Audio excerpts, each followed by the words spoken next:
তিনি বলেন খরাজা রাসূলুল্লাহ সাল্লাল্লাহু আলাইহি ওয়াসাল্লাম যাতা ইয়াউমিন আও যাতা লাইলা, একদিন রাতে অথবা দিনে রাসূল বাসা থেকে বের হলেন। কোথা থেকে বের হইছে? রাতে বা দিনে। বের হওয়ার পর আসছে, আয়েশা দেখে ফাইদা হুয়া বিআবি বকরিন ওয়া উমর, নবীজি দেখে আবু বকর ওমর বসা।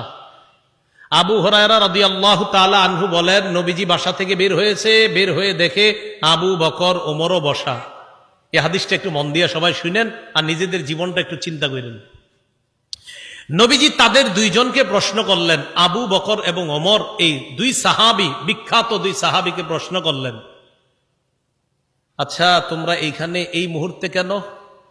মা আখরাজাকুমা ফি হাদিহিস সাআ, এই সময়ে তোমরা এখানে কেন? অসময়ে মানে এই সময় মানে অসময়ে, আরে এই সময়ে তোমরা এখানে কেন? এই হাদিস দ্বারা বোঝা যায়